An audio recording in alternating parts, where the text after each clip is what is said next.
दौरे पर अल्पसंख्यक कल्याण मंत्री मोहम्मद जमा खान ने बेहतर विकास का किया दावा। बीजेपी और एआईएमआईएम पर जमकर साधा निशाना। पुलिस ने चलाया नशा मुक्त अभियान। अवैध शराब के कारोबार पर की छापेमारी। शराब से भरी ड्रम को किया नेस्त नाबूद। एसटी छात्र छात्रा पहुंचे उपायुक्त कार्यालय। छात्रवृत्ति न मिलने से छात्रों की बड़ी परेशानी। समाज सेवी लुत्फ उल हक की बढ़ी मुश्किलें। पड़ोसी पर लगाया जान से मारने का आरोप। कुछ दिन पहले हुआ था जानलेवा हमला। सर्किट हाउस में लगी आग। अचानक आग लगने से मची अफरा तफरी। ऐसी फटने की बताई जा रही है वजह। फायर ब्रिगेड की टीम ने आग पर पाया काबू। नमस्कार, मैं हूं आपके साथ नबीला उरूज और आप देख रहे हैं आज की खबर। रुक करते हैं बिहार झारखंड की बड़ी खबरों की तरफ।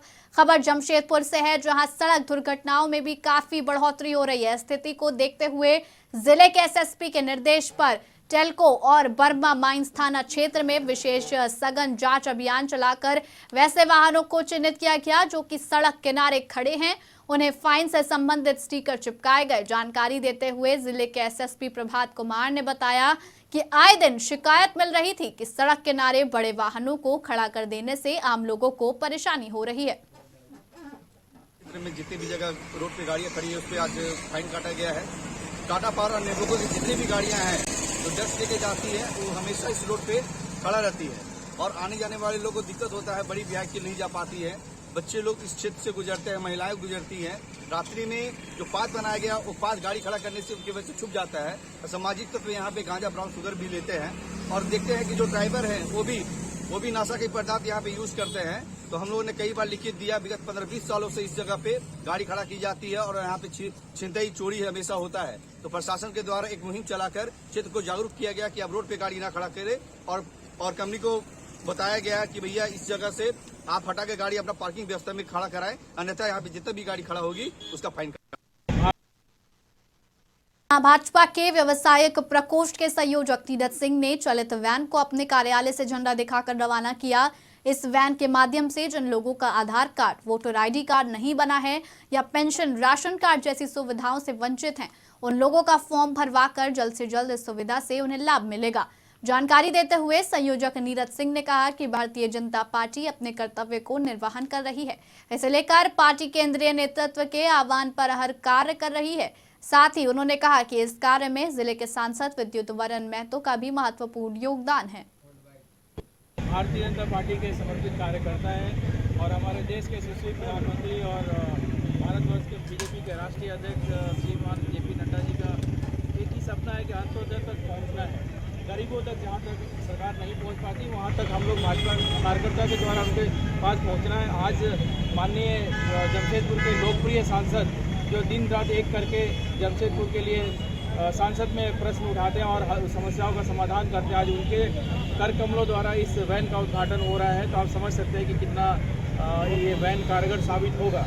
ऐसे में जो सपना हमारे प्रधानमंत्री लगातार बढ़ रहे नशे के मामले को देखते हुए जिला पुलिस लगातार नशा मुक्ति अभियान चला रही है। वहीं जमशेदपुर से मामला सामने आ रहा है, जहां बिरसा नगर थाना क्षेत्र के नेतृत्व में छापामारी अभियान चलाया गया, जिसमें दर्जनों अवैध शराब भट्टियों को तोड़ते हुए करीब 150 जावा महुआ वाले ड्रम को भी नेस्त नाबूद किया गया, ताकि ना तो भविष्य में इस तरह का अवैध देशी शराब का उत्पादन किया जा सके और ना ही शहर के कई क्षेत्रों में इसकी बिक्री हेतु सप्लाई की जा सके। खबर जमशेदपुर से, जहां राज्य के विभिन्न जिलों में छात्र छात्राओं को 2021-22 सत्र की छात्रवृत्ति की राशि उपलब्ध हो गई है, परंतु रंभा कॉलेज में 2021-22 सत्र के एसटी छात्र छात्राओं को अब तक छात्रवृत्ति राशि उपलब्ध नहीं हो पाई है। थक हार कर परेशान होकर सभी छात्र छात्राएं उपायुक्त कार्यालय पहुंचे और अपनी समस्या से उपायुक्त को अवगत कराते हुए एक ज्ञापन सौंपा। छात्र छात्राओं के साथ उपायुक्त कार्यालय पहुंचे भाजपा एसटी मोर्चा के विमल बैठा ने कहा कि इन छात्र छात्राओं को छात्रवृत्ति राशि न मिलना राज्य सरकार की सफलता को दर्शाता है। उन्होंने कहा कि उपायुक्त से मुलाकात कर इस समस्या से अवगत कराया गया। इसके बावजूद अगर कल्याण विभाग द्वारा इनको राशि उपलब्ध नहीं कराई गई तो सड़क से लेकर सदन तक आंदोलन किया जाएगा। ये बीएड के छात्रों का मामला है। छात्र छात्राएं यहाँ पर मौजूद हैं और रंभा कॉलेज जो है जहाँ पे बीएड पढ़ाई होती है, वहाँ के छात्र आज मजबूर होकर उपायुक्त महोदय के कार्यालय आए हैं और ज्ञापन दे रहे हैं। इनका कहना है कि 2021 और से लेकर 22 तक इस वर्ष में जो इनको छात्रवृत्ति मिलना चाहिए था, ये छात्रवृत्ति नहीं मिला और लगातार ये प्रयास कर रहे थे कि कंप्लेन भी किए कल्याण विभाग पर, लगातार कॉलेज जा रहे हैं मगर इनको कोई सूचना नहीं उपलब्ध हो पा रही है। मजबूरन आज उपायुक्त को ज्ञापन दिया जा रहा है कि सभी को छात्रवृत्ति मिल गया, हमको क्यों नहीं मिला, जबकि ये अनुसूचित जनजाति से आते हैं और एसटी भाई बहनों को आज इस तरह से उनके साथ में अन्याय हो रहा है। ये देखने और सोचने का विषय है। झारखंड जब अलग हुआ, यहाँ के जो छात्र छात्राएं थे, झारखंड में जो विकास करने की बात थी, आज भी झारखंड में झारखंड पार्टी होते हुए भी आज हमारे झारखंड के छात्र छात्राओं के साथ में इस तरह का। किशनगंज से बेहद हैरान करने वाला मामला सामने आ रहा है, जहां तांत्रिक पर अंधे विश्वास के चलते परिवार वालों ने मिलकर अपने बुजुर्ग पिता को जिंदा जलाकर मार डाला। बता दें, वहीं एसडीपीओ ने बताया घटना की जानकारी मिलते ही थाना अध्यक्ष को सूचित कर दिया है और जांच के आदेश दिए गए हैं। वहीं अब जांच के बाद ही पूरा मामला सामने आएगा कि आखिर ऐसी क्या बात थी जो बाप को जिंदा जला दिया गया।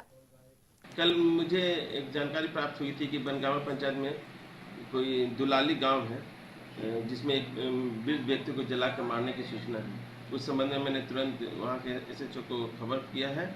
अभी मैं तो नहीं, इस संबंध में विस्तृत अभी जानकारी नहीं है। अभी घटनास्थल पर जाकर मैं पूरी जानकारी प्राप्त करूंगा, तभी कोई मतलब बिंदु पर पहुंच पाऊंगा।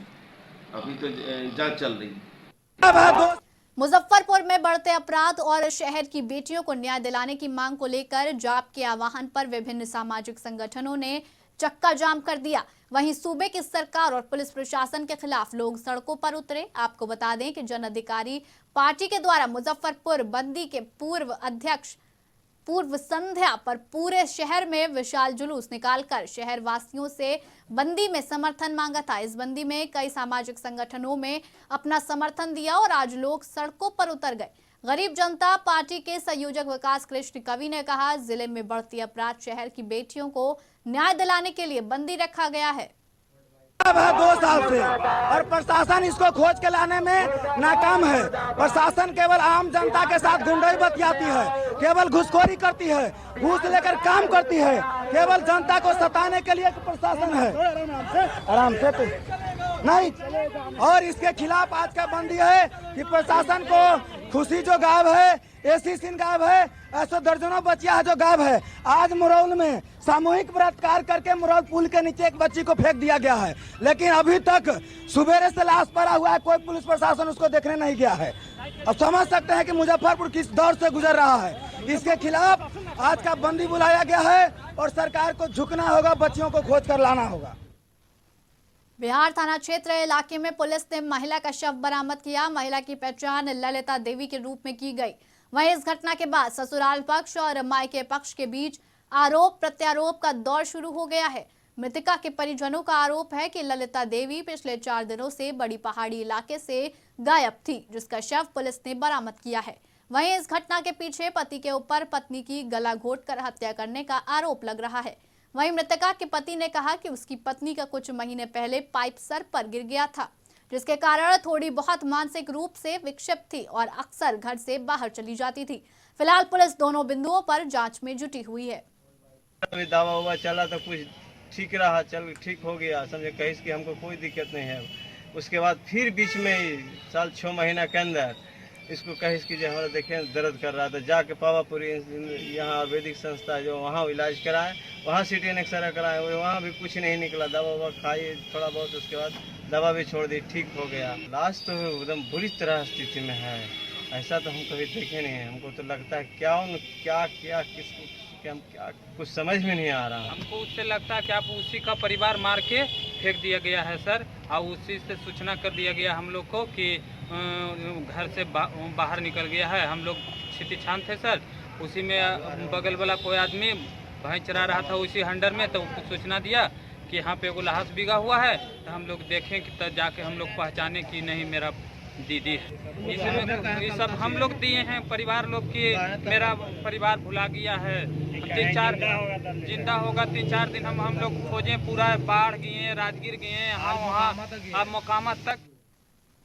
उप मुखिया के खिलाफ अविश्वास मत प्रस्ताव लाने के लिए 10 वार्ड सदस्यों ने निर्वाची पदाधिकारी को आवेदन दिया। बता दें, वार्ड सदस्यों का कहना है कि जिस आशा और उम्मीद के साथ हम लोगों ने सुखतारा बीवी को एक मत होकर उप मुखिया बनाया था, उस आशा और उम्मीद का विपरीत कार्य कर रहे हैं, जिस कारण कुल 14 वार्ड सदस्य में से 10 वार्ड सदस्य ने निर्वाची पदाधिकारी के समक्ष लिखित आवेदन के माध्यम से उप मुखिया पद से हटाने के लिए अविश्वास मत प्रस्ताव पारित करने का अनुरोध किया। प्रखंड विकास पदाधिकारी सह निर्वाचित पदाधिकारी ने कहा कि मानिकापुर पंचायत के उप मुखिया के खिलाफ 10 वार्ड सदस्यों के आवेदन प्राप्त हुए हैं, विधि सम्मत कार्रवाई करने की बात कही। शिकायत मतलब कि जिस तरह जो हम लोग काम बोला गया था कि इस तरह आप कह रहे हैं कि मीटिंग भी ऐसे करते, तो उस तरह कुछ नहीं कर रहा है, कुछ बोल भी नहीं रहा है। हम लोग कुछ नहीं बोल रहा है, क्या काम है, क्या कितना काम पंचायत में आया है कि नहीं आया, कुछ नहीं बोल रहा है, कुछ खबर तक नहीं दे रहा है। इसलिए हम लोग बोल रहे हैं कि चेंज कर। वार्ड सदस्य हैं, उसमें से 10 वार्ड सदस्यों का एक लिखित आवेदन आया है और वो वार्ड सदस्य भी लोग आए थे कि उप मुखिया के खिलाफ में अविश्वास प्रस्ताव पारित करने के लिए और उसको पद से हटाने के लिए एक आवेदन पत्र आया है, जिसमें से 14 में से 10 वार्ड सदस्यों का हस्ताक्षर है। तो उसका हमें आवेदन प्राप्त हुआ है और इसके आलोक में जो नियम। खबर पाकुड़ से है, जहां के जाने माने समाज सेवी लुत्फुल हक ने अपने पड़ोसी बादल शाह पर साजिशन फंसाने और जान से मारने की धमकी का आरोप लगाया है। जानकारी के मुताबिक शिकायतकर्ता ने बताया कि मुझे बादल शाह जान से मारने की धमकी दे रहा है, साथ ही मेरे द्वारा रेलवे स्टेशन पर बीते 3 महीने से गरीबों को निःशुल्क खाना खिलाने का काम किया जा रहा है, जिसको लेकर बादल ने भोजन में जहर डालकर फंसाने की कोशिश भी की। वहीं लुत्फुल ने यह भी बताया कि बादल के खिलाफ नगर थाने में पहले से कई मामले दर्ज हैं। बीते मंगलवार की रात को हथियार लेकर हत्या करने की कोशिश की गई, लेकिन निजी गार्ड होने के कारण असफल रहा, इसलिए इसकी जल्द से जल्द गिरफ्तारी होनी चाहिए, जिसके बाद पुलिस मामले को लेकर जांच में जुट गई है। हम लिख के दिया कि आगे बादल साहब को धमकी देता, मरने का धमकी देता, गोली मार देंगे, खाना में जहर दे देंगे, तुमको फंसा देंगे। कोशिश भी किया था, एक दिन जहर देने की कोशिश भी किया था, तो किसी तरह उसको भगा दिया। मतलब खाना जो दे रहे हैं और जिसके से जो खाना तो स्वास्थ्य हम बोले थे बन रहा खाना, खाना गरीबों को बट रहा है, उस गरीब को मारने के लिए कोशिश कर रहा है। जब जहर देकर मारेंगे, कुत्तों को फंसा देंगे, ये सब तो गुंडागर्दी करके रखा है। भाजपा के प्रदेश अध्यक्ष सम्राट चौधरी ने मुख्यमंत्री नीतीश कुमार पर तंज कसा है। बता दें, नीतीश कुमार 2 दिन दिवसीय दौरे पर दिल्ली पहुंचे थे, जहां मुख्यमंत्री अरविंद केजरीवाल और कांग्रेस के राष्ट्रीय अध्यक्ष मल्लिकार्जुन खड़गे से मुलाकात करनी थी, लेकिन दोनों के समय न देने की वजह से नीतीश वापस बिहार आ गए। वहीं सम्राट चौधरी ने उन्होंने आरोप लगाया कि मुख्यमंत्री जो बोलते हैं वो करते नहीं हैं। साथ ही शिक्षकों को बोरा बेचने के मामले को लेकर भी सवाल उठाया और कहा कि जिस शिक्षक से बच्चों को पढ़ाने की जिम्मेदारी दी जानी चाहिए, नीतीश सरकार बच्चों से बोरा बिकवा रही है। किसी ने टाइम नहीं दिया होगा नीतीश कुमार जी को। नीतीश जी अपने पॉलिटिक्स के लिए दिल्ली गए होंगे, किसी भी गठबंधन के लोगों ने इनको भाव ही नहीं दिया और ये टाइम मांगते रह गए, इनको मिला ही नहीं। अब नीतीश कुमार जी की राजनीतिक हैसियत क्या रह गई है देश में, ये देश के गठबंधन के लोग जानते हैं। देखिए, जिस तरह की स्थिति झलकती है, बिहार के मुख्यमंत्री क्या क्या बोल गए 15 अगस्त के अवसर पर, इनको याद भी नहीं होगा, लिख के दिया होगा। मैं बार बार कहता हूं कि बीमार है और उनको इलाज की जरूरत है। आप देखिए कि पूर्ण रूप से वो क्या क्या बोल रहे हैं। मतलब कोई भी संस्कृति नहीं है हमारे यहाँ कि हम 15 अगस्त या 26 जनवरी को कोई राजनीतिक बात करते हो। और किस तरह की बातें मुख्यमंत्री जी ने किया है, ये अत्यंत ही दुर्भाग्यपूर्ण है। अब नीतीश कुमार जी के नजर में बिहारी अब बोरा ही बेचेंगे, क्योंकि नीतीश कुमार जी जो पढ़े लिखे लोग हैं, जो शिक्षक हैं, उनको अब बोरा बेचने के लिए ये काम पे लगा रहे हैं। ये एकदम दुर्भाग्यपूर्ण है। इस तरह का पश्चिम बंगाल में पंचायत चुनाव में जीत हासिल करने वाले भाजपा प्रत्याशी को पुलिस और तृणमूल कार्यकर्ताओं की दबंगाई झेलनी पड़ रही है, लिहाजा जीते हुए कई भाजपा प्रत्याशी पूर्णिया के भाजपा कार्यालय में पिछले कई दिनों से शरण लिए हुए थे। बंगाल के मालदा से पूर्णिया पहुंचे इन प्रत्याशियों को आशीष सरकार, रूपा राजवंशी और शकीला खातून का कहना है कि वो लोग भाजपा के सीट से बंगाल में पंचायत चुनाव जीते हैं। जीतने के बाद मालदा के तृणमूल कांग्रेस के कार्यकर्ता और वहां की पुलिस उन्हें परेशान कर रही है। 8 तारीख वोट हुआ है, 30 स्तर पंचायत वोट। 8 तारीख वोट होने के बाद 11 तारीख हमारे लोग का काउंटिंग था। तो 11 तारीख काउंटिंग में ग्राम पंचायत, पंचायत समिति, जिला परिषद में जितना बीजेपी से पास किया है, जीता हुआ है, सबका घर में तृणमूल का लोग घर जाके ताला लगा दिया है, घर घुसने नहीं दिया है। जिसका लेडीज़ लोग जीता है उसका जेंट्स लोग को थाना में लेके गया है। किसी का ऊपर रेप का, किसी के ऊपर गांजा का केस डाल रहा है और सबको घर जाने नहीं दिया और बोल रहा है कि आप लोग फिर से तृणमूल से वोट डालो, नहीं तो आपको छोड़ेंगे नहीं, किडनैप करेंगे। तो हम लोग उधर से भाग के कोई आसाम चला गया। हम लोग 70 आदमी पूर्णिया में आए हैं, हमारा भाजपा कार्यालय। सुडान की बात करते हैं जहाँ परिवार लोग निकल के जाते हैं, और ये महिलाएं बहनें हैं मालदा से। मालदा कहाँ है? पश्चिम बंगाल। और ये वो लोग हैं जो इस बार ओल्ड मालदा पंचायत समिति में जीत के आए हैं। ये घर पे नहीं रह सकते। हमारे साथ यहाँ विनोली टुडू हैं, हमारे बीच में सुमिति मुर्मू है, पीछे की तरफ बैठी हुई है, हमारे बीच में राजवंशी सरकार है, हमारे बीच में प्रतिमा राजपुरा है, और ये छोटे छोटे बच्चे भी हैं, और सरकार साहब हमारे साथ बैठे हुए हैं। ये सब अपना घर छोड़ करके पश्चिम बंगाल से बिहार के पूर्णिया में आके छिपे हुए हैं। क्यों भाई? क्योंकि ये चुनाव जीत गए हैं पंचायतों का। शायद भारत में ये लोकतंत्र की बात होती है, तृणमूल की बात होती है, और वो देश में प्रधानमंत्री बनाना चाहते हैं। और जहाँ एक तरफ भारतीय जनता पार्टी के लोग पश्चिम बंगाल से बुला करके इनके घर पे ताला लगा दे रहा है टीएमसी, एक तरफ पॉलिटिकल पार्टी ताला लगा रहा है और दूसरी तरफ पुलिस थाने में बुला के इनको बैठाया जाता है। तो ये है पश्चिम। खबर सासाराम से है, जहां बिहार प्रदेश माध्यमिक शिक्षक कर्मचारी संघ ने आज धरना दिया। लोगों का कहना है कि कुल 715 स्वीकृत और स्थापना की अनुमति प्राप्त माध्यमिक विद्यालयों के संकल्प के आधार पर दिए जाने वाला अनुदान पिछले 11 वर्षों से बकाया है। माध्यमिक विद्यालयों की जांच करवाई जा रही है। ऐसे में शिक्षकों की मांग है कि पिछले 11 वर्षों से जो बकाया अनुदान है उसका भुगतान किया जाए, अन्यथा शिक्षक एवं शिक्षककर्मी जांच टीम को अपने विद्यालय में प्रवेश नहीं करने देंगे। इन लोगों ने अपने 3 सूत्री मांगों का ज्ञापन जिलाधिकारी को भी सौंपा। हमारा बिहार प्रदेश माध्यमिक शिक्षक कर्मचारी महासंघ के आह्वान पर 38 जिला में आज धरना का कार्यक्रम चल रहा है। 11 वर्ष का अनुदान इन विद्यालयों के बाकी है। 715 विद्यालय सूबे बिहार में हैं जो अनुदान प्राप्त करते हैं। 538 संकल्प संख्या के तहत हम लोगों का अनुदान मिलना शुरू हो गया।